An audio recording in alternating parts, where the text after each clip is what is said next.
What's up, you guys? It's Life Aspects with Visionary Rose. Grace and love to everybody. All right, you guys. So I have this quick message that I'm not going to be long because I'm going to put this into one of a longer little video. So it's just a little something. But one of the topics that God gave me was there is light at the end of the tunnel. Okay, I want to start you off with a scripture first. Okay, and so the scripture is, sorry y'all, because I have a couple of them, but this is the one that really stuck out to me.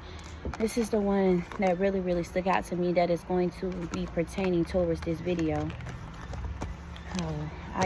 Yes, right here. Psalms 23:4. Even though I walk through the darkest valley, I will fear no evil, for you are with me. Okay. And was it even this one? Yeah, it was. Yes.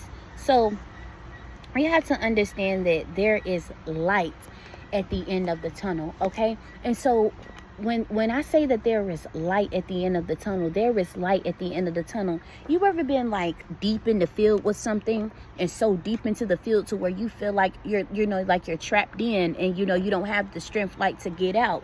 That is the time to where you need to rejoice. You need to rejoice in hope. You got to be patient.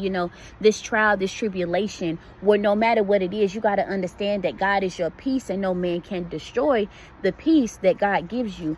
And so when I say that there is light at the end of the tunnel, there's light at the end of the tunnel. So God is taking you through. God is transitioning you through this season. God is doing great things for you in this season. And so in this season of where it seems like you're just not going to make it, there is light at the end of the tunnel. But baby, on this road that you're in, you need to understand that in all your ways, acknowledge God through the path. So whether it seems rough, you say, I trust you, God. No matter what my bank account, I trust you, God. No matter what it feels like, I trust you, God. No matter what it seems, because we have to keep encouraging ourselves, every single day. You have to encourage yourself, no matter if nobody else is encouraging you. So these scriptures that God gives us in all your ways, and those scriptures where it's affirmation wise, where it's like, I am, I can. Those are the scriptures that will help you. So with God, all things are possible. Matthew 19:26.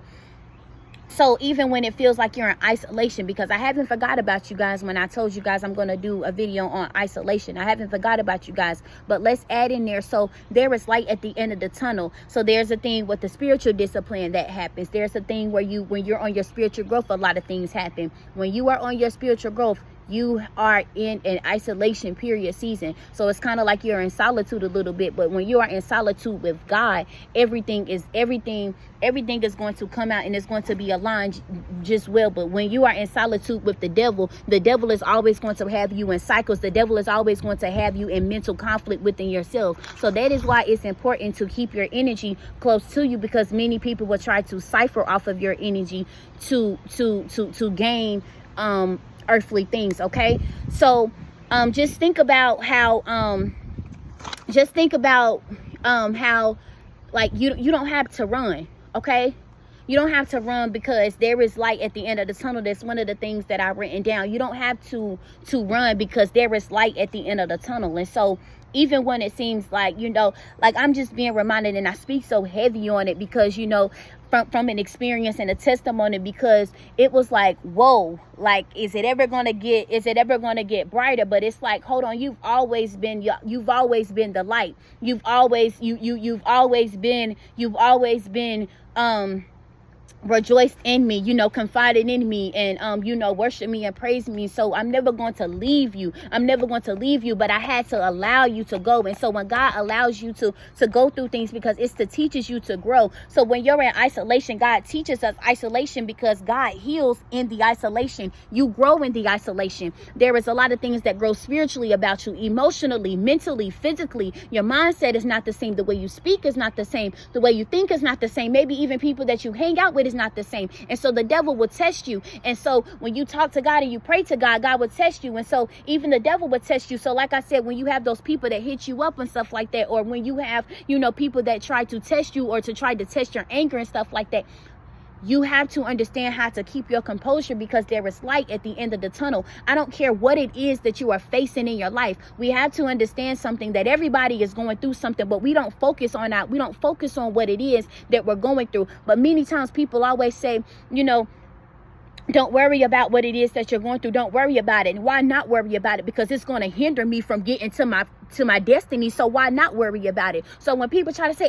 don't worry about that, you need to get away from those people, because they're hiding from their pain. They're harboring from their pain. They don't want to deal with it. And so in order for you to heal, because you have to understand something, when you deep into the field, yes, like how they be like, get in the field, get in the field. So instead of getting in the field, fighting, instead of getting in the field, bop, bop, bop, bop, bop, you got to get into the field, and you got to help one another. We got to heal one another. So I'm being reminded of how, like a trailer of a movie. So we only seeing what's getting ready to happen. So it's like, oh, it's good, it's good, it's good, it's good. What's getting ready to happen? I want to go see that. You know, did you see it, bro? Do you see that, bro? You're like, oh, now my favorite movie character playing in there. So we're getting ready for the movie, because while you're in the tunnel, that's the trailer, baby. The trailer. And I don't know how long the trailer is. Maybe a minute and 30 seconds, maybe 59. I don't know. But the movie's going to be great. So we're getting ready for this trailer that's getting ready to happen. And so the trailer that's getting ready to happen, the movie, I'm getting too excited, y'all. I'm so sorry. So when when you're on trailer, you know, the movie is getting ready to come out. So hashtag get ready for the movie. Okay. And so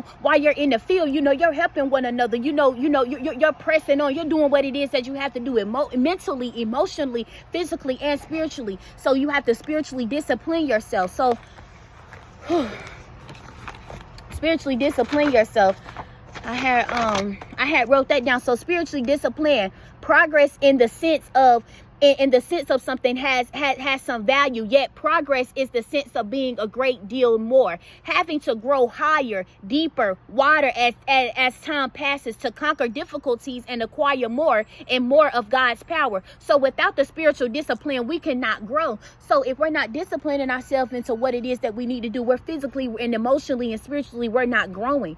And so you're like, well, life aspects, you know, like I sometimes I feel like I'm growing, you know, I'm learning new things, you know, I'm adventuring out. I'm trying to, you know, enhance my knowledge and do things. Let me tell you something. Keep praying, keep doing what it is that you're doing. But let me tell you something. If it's not in alignment with God, it's not going to succeed. I'm just going to tell you that. So if you're trying to, if you have sold your soul to gain earthly things, or to try to gain things spiritually, no. And so if you wander off the road to the right or to the left, you will hear his voice behind you saying, here is the road, follow it. So that was Isaiah. I got out of my study book what I just read, right, what I just said. Isaiah 30:21. That is paraphrased. So you need spiritual energy, which is faith, okay? Which is faith. I didn't mean to do that. But you need spiritual energy, which is faith, okay? And faith is true spiritual energy. Faith is your true spiritual energy, okay?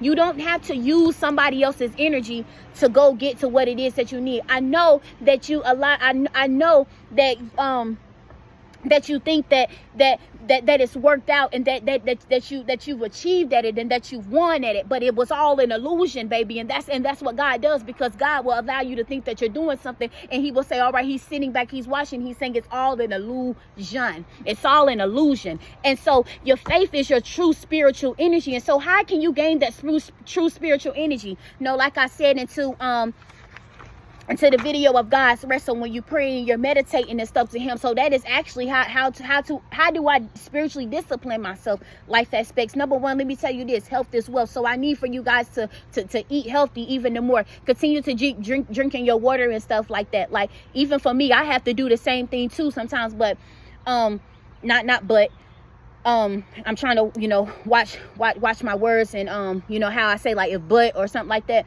But I ain't gonna stop speaking the truth though. But health is wealth, okay? And so how do I spiritually discipline myself? So number one, meditation, praying and fasting, you know, journaling sometimes, the stewardship sometimes, okay? Not stewardship sometimes, stewardship all the time. Please forgive me. So keep grace in mind, prayer and meditation, hold on to your union with Christ. So in 1 Timothy 4:7-8, when I was reading that, the Apostle Paul, he teaches while they was in physical training, what was good for them, even that training is good for them, even that it is good for them, even more important, to train for godliness. Okay, so y'all, there is light at the end of the tunnel. Because why? See, there is light at the end of the tunnel. And see, you have to realize there's light at the end of the tunnel, and you're the light as well too.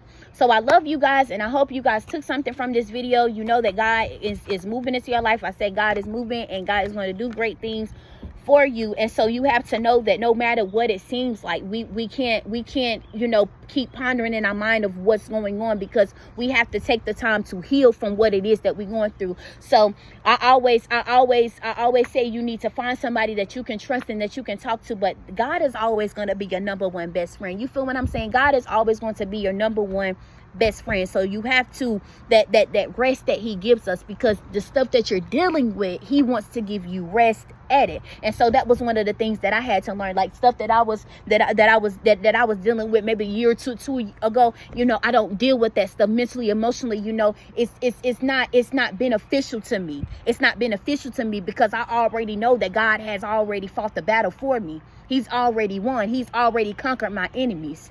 I'm undefeated.